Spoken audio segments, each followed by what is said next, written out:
Tonight, we remember Peter Jennings, the journalist, the leader, the American institution.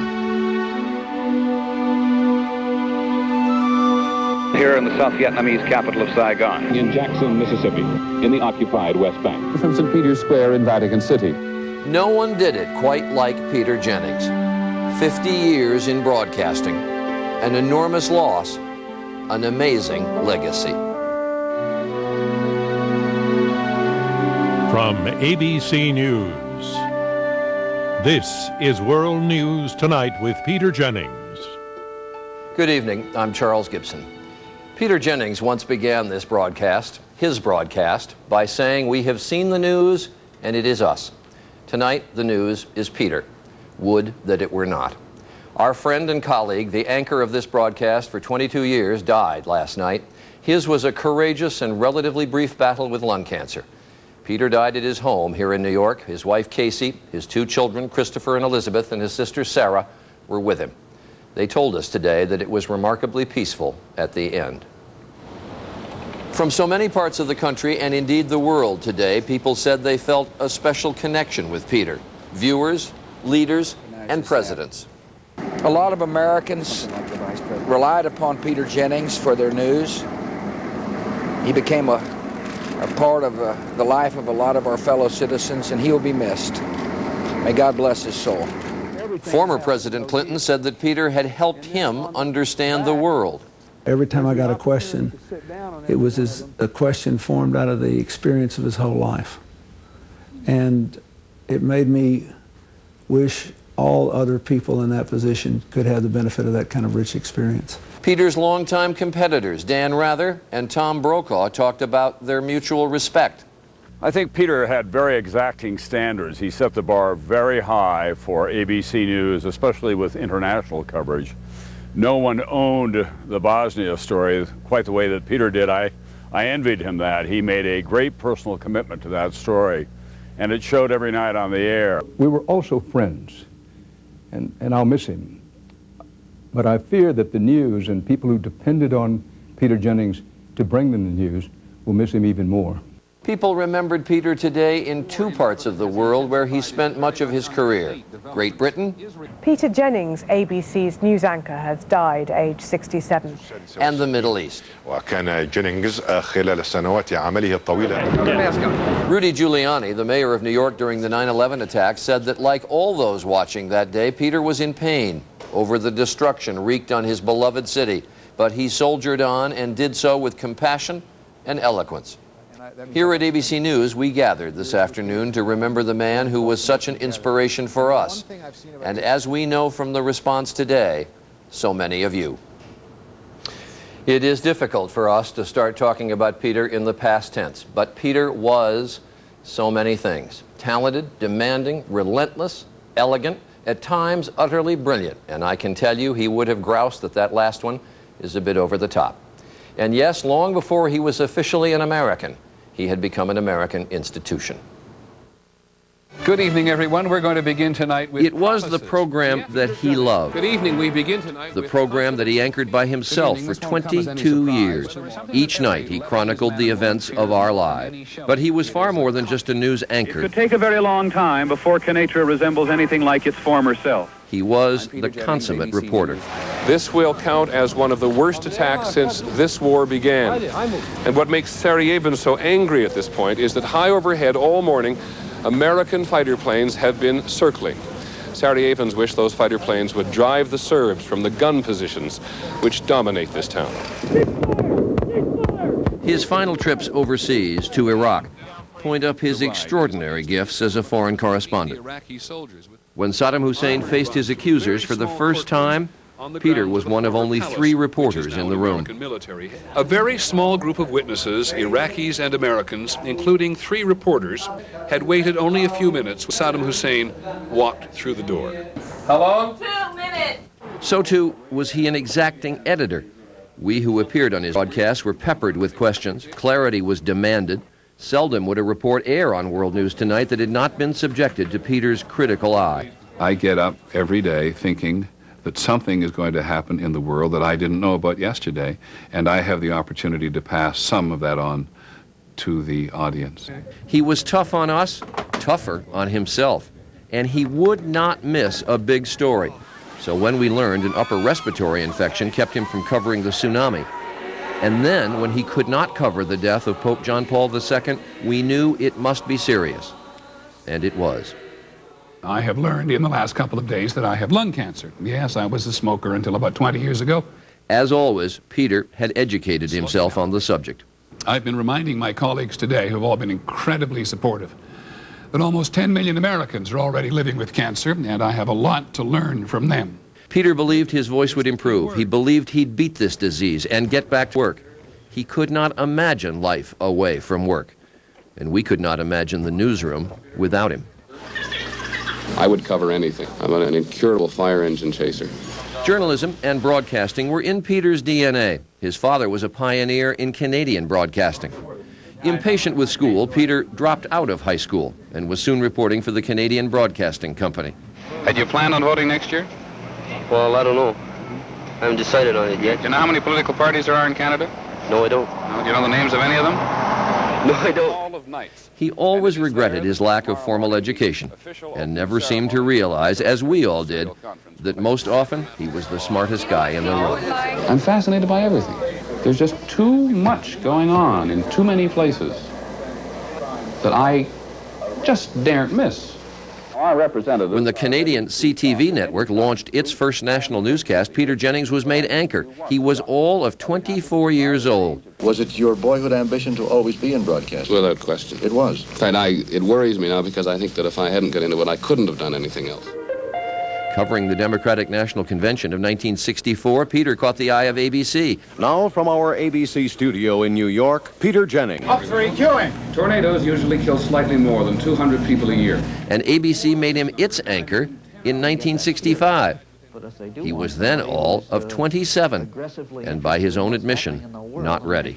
Coming out on 2 or 3. So ABC sent Peter on the road, giving him what he called the free education of life, covering civil rights. At about 1:15 this afternoon, a lone Negro came down and tried to enter the Lester Maddox cafeteria.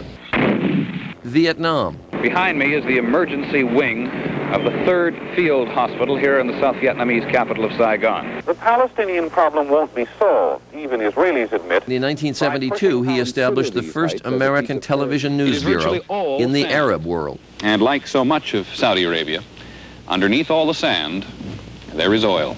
I lived in the Middle East for a long time, and the one thing I learned after living there is that there is no one absolutely essential truth for all people. And that every time I look at a coin, I instinctively want to look at the other side. Peter Jennings is inside the village. Let's go to Peter now.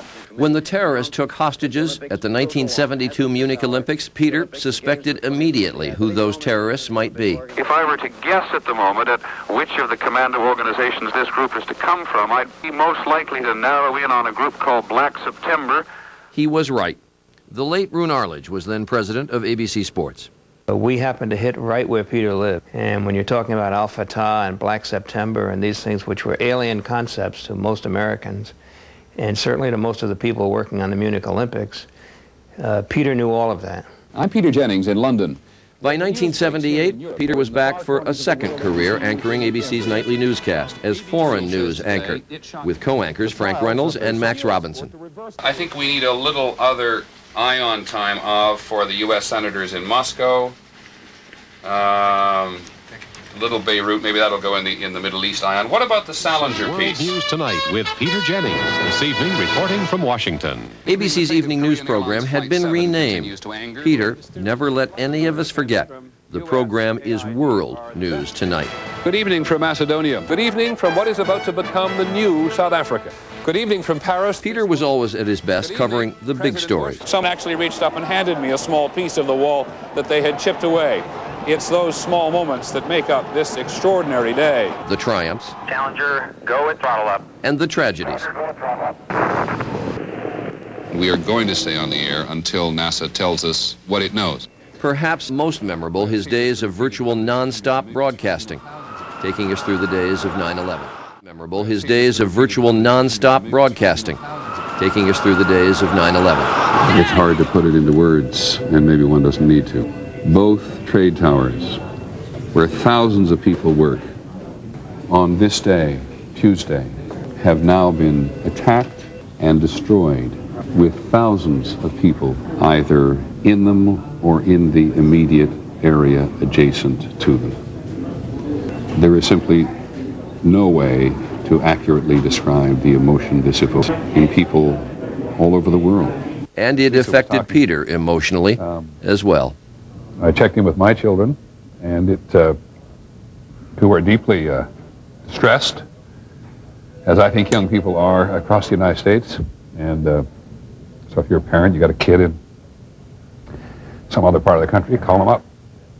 Live from around the world. And the symbolic events, as when Peter broadcast for 25 hours straight, welcoming in the new millennium. Happy New Year to you all across the country and across any other country that happens to be watching us. Those are the moments Peter shared with the nation, with his audience.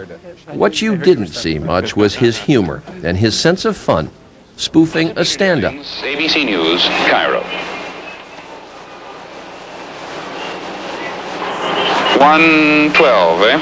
Do you want to do another what are you doing? Letting his hair down at a convention. I may be... Or going through one of the promotional announcements that were, well, they were not his favorite thing to do. On World News Tonight, we don't have the vaguest idea of what we're going to do, but we'll try to make it as interesting as we can. We'll use a lot of stock film, some of which you'll have seen before, but we'll try to run it backwards or sometimes just going the other way across the screen so that you will think you're getting something truly fresh. I hope you'll join us. That was long. That was long. That is the Peter Jennings we at ABC knew. The Peter Jennings who quietly became a U.S. citizen in 2003, adding it to his Canadian passport. He was giddy with excitement when he did so, wanting to show solidarity with those who had come through 9/11 and grateful to an adopted land that had given him so much. In his last broadcast 4 months ago, Peter's voice was failing. So was his body. He seemed surprised at how much news of his illness just revealed that day had affected everyone. Certainly it's been a long time, and I hope it goes without saying that a journalist who doesn't value deeply the audience's loyalty should be in another line of work. To be perfectly honest, I'm a little surprised at the kindness today from so many people. That's not intended as false modesty, but even I was taken aback by how far and how fast news travels. Finally, I wonder if other men and women ask their doctors right away, "Okay, doc, when does the hair go?" At any rate, that's it for now in World News Tonight. Have a good evening. I'm Peter Jennings. Thanks and good night. Peter's family last night said it best. He knew he had lived a good life. And we'll get to some of the other news today in a moment. Peter would argue we should have gotten to it sooner. Later, we'll talk about Peter's bond with children as our special broadcast continues with some of the music that Peter loved.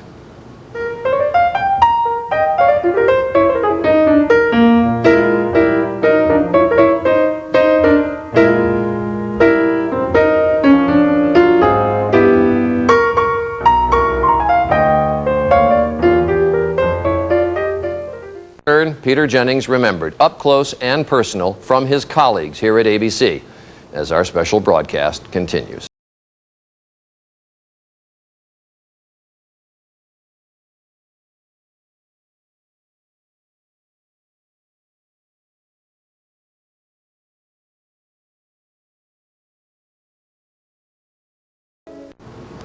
As each of us sits here today, there is a voice asking, how would Peter have done it? Would he approve? The bar he set for himself, first and foremost, and for each of us was high. Sometimes it seemed impossibly so. So today we asked some of our colleagues, and it was not easy, to talk about what it's been like to work for someone who was so driven to get better at what he did, and to make us better as well. What I'm remembering in this moment is how compassionate and concerned Peter was about people who had problems. And I know this because he would constantly call me and say, "Tim, can you help me out finding help for this person?" Or "Can you find a good doctor for this friend?" Incredible concern and attention to the details of people who he knew and some he didn't even know personally who were in trouble. When I went into a war zone for the first time, which was Afghanistan, He called my parents to let them know I was okay. And, you know, he's the anchor of the, you know, of a broadcast that 10 million people watch a night. He's got plenty of things to do. And he took time before the show to call my parents and say, your kid's all right. We'd come back and tell him things, and immediately we knew we'd get a skeptical response. Are you kidding me? That couldn't possibly, no, are you serious? And suddenly tell him the one thing in talking out the story that would make his eyes widen a little bit and said, that's interesting. Anytime we went to do a story with him, you know, his knowledge of the place, his knowledge of the names of even local warlords. For me, as a Lebanese, I was in awe of somebody from Canada that can fly into Beirut and has all this knowledge where many Lebanese would not have such grasp and such knowledge as he did. When we were about to do something live, Peter would talk in generalities about what we might do, but he would never tell me the questions he was going to ask. I never had a clue. And his response to me was, I don't want you to become stale, McWethy. And stale, I often was caught completely off guard. He loved it. I hated it. Peter never liked the ties I wore, and he would literally call my wife and say, you've got to buy him better ties. He didn't do it out of meanness. He just thought, you know, I should just look a little spiffier if I was going to be on World News Tonight. Peter asked me if I'd come to Baghdad with him, and I thought about it, and I told him I'd come, and just don't, you know, I'm not going to be racing to the really nasty scenes. He said, okay, and then he said, you know, we've got those nice big flak jackets, and we'll find one that fits you. We always took pictures on the road, and he gave me one with a little, his classic odd pen signature at the top, and what he wrote was, the brave and the not so brave, do you feel better now? The great Gorbachev interview 2 weeks before the coup. Before the interview, Peter had brought a Louisville Slugger bat and a Raggedy Ann doll for Gorbachev's grandchildren. Number one, they struck up an instant relationship. And number two, Peter thought about things like that. He really did think about things like that. He was playing with my 2-year-old daughter in the swimming pool, and he was just having a great time with her, and all of a sudden he looked up and he said, you know, I love this. I loved being a father. You know, he just, and he did. He got goofy with them. He was supposed to give a toast to the Constitution and a toast to the nation, and he had gotten done with the toast, and Justice Scalia turned into him and said, not bad for a Canadian. And he actually said to Scalia, can you keep a secret? I actually am an American now. Becoming a citizen was something very, I mean, we always take it for granted, and it was so meaningful to him. This is a pocket-sized U.S. Constitution, which Peter carried in his back pocket and became obsessed with the idea because Peter had such a romance with American history. And so we ordered about 100 of them. They're everywhere. They're in his car, they're in his briefcase, they're in his office, and in his back pocket. When we come back, Peter Jennings with some of his youngest fans, listening to the children.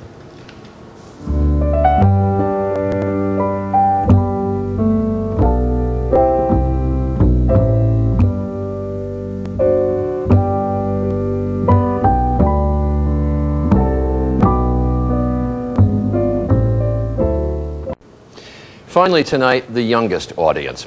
Former President Clinton went out of his way to tell us today that he always marveled at the remarkable rapport Peter Jennings had with children.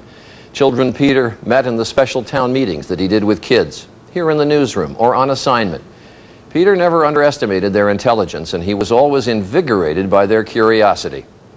Here's Peter's longtime friend and colleague, ABC's Bill Blakemore. Here's Peter's longtime friend and colleague, ABC's Bill Blakemore. Before this was a private interview. Yeah, I know. Well, who are these characters? I don't know. Why don't you shoot them? Get a cutaway with them. That's the boy. Peter got on famously with children. Hey, I have a question. Yes, sir. Are you taking some time away from your job to watch some football? No, I was taking time away from my job to talk to you. Thank you. Valuable time, and I only did it because of her. He'd come halfway down to their level if they'd come up to his. You know, I think you're the first interview I ever did in all my life when the person I wanted to interview was sitting on my lap. Ugh. How old are you? 5. This was a story about the influence of Tiger Woods. Could you finish a sentence for me? I like golf because... I like hitting the ball. Peter showed us how children could see and say things at least as clearly as adults. He used that to help adults listen. In Bosnia, Peter found a boy named Eki Fortu and recognized immediately that this child could help communicate so much about the war. What do your mother and father tell you what the future is going to be about? They don't talk about that. How come? They don't know what to say. They don't know what to tell you about the future. What do you think about the future? Would you always stay in Sarajevo? No, I think in Bosnia never war stopping. Really stopping. I think very much times this war will. And I think when I will bigger than now, maybe I go in America, maybe in England. We say sort of with conventional wisdom that children are really smart. Well, they are really smart. And they have seen and experienced what's happened in the country this week, and we want very much to know what's on their mind. He worried about children in times of national crisis, broadcast Saturday morning specials in which he listened carefully, answered their questions thoughtfully. It helped us all reflect on what was happening. What's been bothering you most since the war began? About all the people that died so far.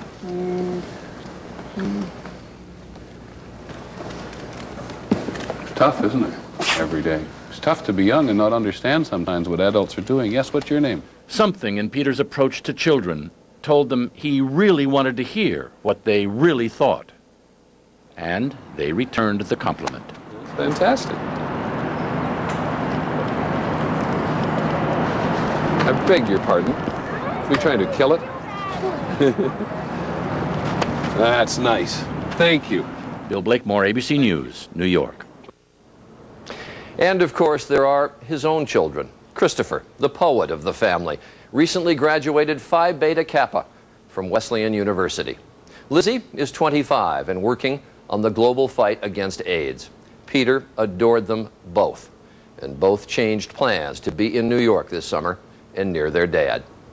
And his wife, Casey, during the entire course of Peter's illness, she never left his side. She was a pillar of strength. Together they were and are a very loving family. And that is our program for tonight. Behind me is what we refer to around here as Peter's chair, and we thought it only fitting that it remain empty at the end of tonight's broadcast. I'm Charles Gibson, speaking for all of us at ABC News. Peter, Godspeed.